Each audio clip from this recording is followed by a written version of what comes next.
আজান দিব মসজিদের মধ্যে ঢুকি, এমন সময় দেখতেছি মিহরাবের সামনে নূরের ঝলক ভাসতেছে। কি জানো নূরের ঝলক? সামনে আগাইলাম, সামনে আগাই দেখি দাফনের কাফন পরে আছে। বলুন সুবহানাল্লাহ, আরো জোরে বলুন না সুবহানাল্লাহ। পয়গম্বরের জমানায় আবু আব্দুল্লাহ নামে একজন ব্যক্তি ছিল।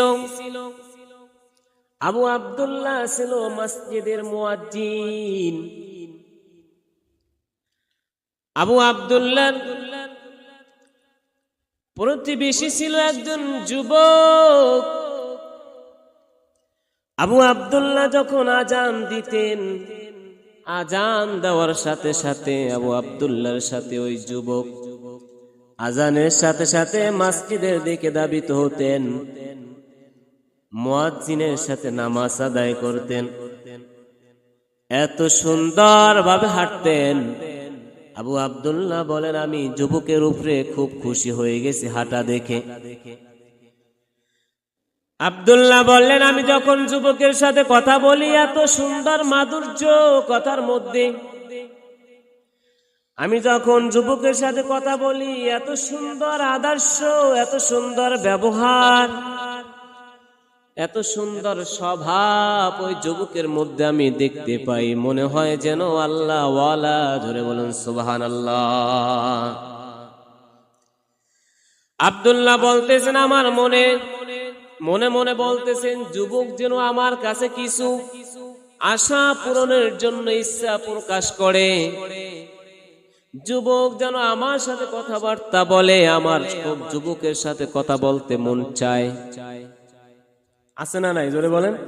অনেকে আমরা আছি যে ও যদি আমার কাছে এই কথাটা খুইলা কইতো, ভাঙ্গাইয়া বলতো, তাহলে আমি বুঝতে পারতাম যে ওর মনের মধ্যে কি ব্যথা, কি দুঃখ, কি আশা।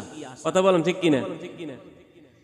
আমার ছেলে অভিমান করে আছে, আমার ছেলে যদি আমাকে বলতো যে আব্বু আমার এই সমস্যা, তাহলে আমি বুঝতে পারতাম। এখন ও যদি আমার কাছে না কয়, আমি কেমনে বুঝি? আমরা বলি কি বলি না? জোরে বলেন।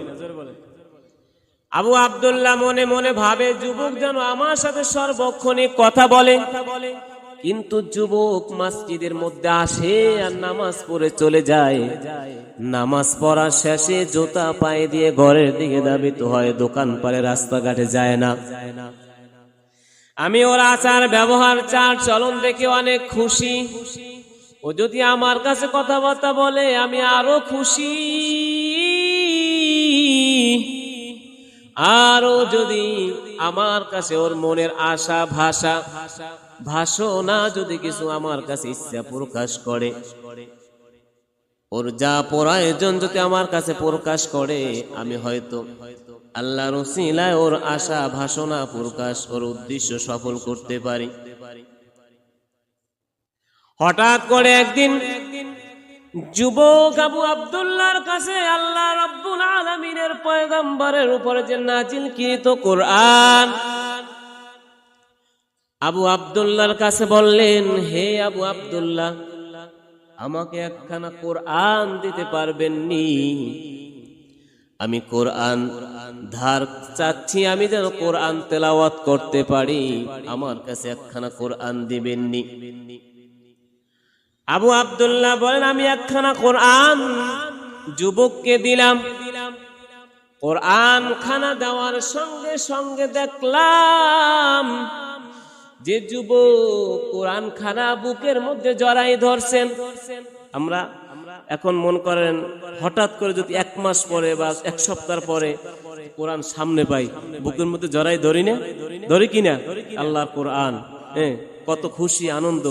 কোরআনকে তো সবাই সম্মান করে। কথা বলেন ঠিক কিনা? সবাই উর্ধে কোরআন। কি সবাই উর্ধে? কোরআন উর্ধে বলতে আল্লাহ সবাই উর্ধে। কোরআনই তো সব আল্লাহর কথা, আল্লাহর কথাগুলো তো সবাই উর্ধে। কথা বলেন ঠিক কিনা? আবু আব্দুল্লাহ বলতেছেন, আমি দেখতেছিলাম কোরআন খানা দেওয়ার সাথে সাথে যুবক কোরআন খানা বুকের মধ্যে জড়াই ধরলেন। পৃথিবীর মধ্যে মানুষ স্বর্ণ পাইলে, স্বর্ণ দেখলে যেরকম খুশি হয়, আনন্দে আত্মরা হয়ে যায় যে আমার কাছে এত বড় স্বর্ণ আছে, এক বস্তা স্বর্ণ আছে। এক বস্তা স্বর্ণ পাইলে মানুষ যেরকম খুশি হয়, আমি দেখতেছিলাম কোরআন খানা হাতে পাওয়ায় ওই যুবক তার চাইতেও বেশি খুশি হয়ে গেছে। বলুন সুবহানাল্লাহ, আরো জোরে বলুন না সুবহানাল্লাহ। কোরআনের প্রতি সুবহানাল্লাহ কইতে কি ভয় লাগেনি আপনাদের? আপনি সুবহানাল্লাহ যত বলবেন, আপনার জন্য জান্নাতের ভিতরে একটি ফুলের বাগান তৈরি হবে, ফলের বাগান তৈরি হবে। বলুন সুবহানাল্লাহ। কোরআনের জন্য যত আওয়াজ দিবেন, আপনার ঈমান তত মজবুত হবে। কথা বলেন ঠিক কিনা? কোরআনের জন্য যত আওয়াজ কম দিবেন, ফি কুলুবিহিম মারাদ, আপনার ঈমান তত কলবখানা মুর্দার হয়ে যাবে, অসুস্থ হয়ে যাবে। আপনি অসুস্থ কলব নিয়ে যদি আল্লাহর দরবারে হাজির হন, অসুস্থ কলব নিয়ে যদি আল্লাহর দরবারে হাজির হন, আপনার অসুস্থ কলব তো শান্তিতে যাবে না, অসুস্থর মধ্যেই চলে যাবে। কথা বলেন ঠিক কিনা?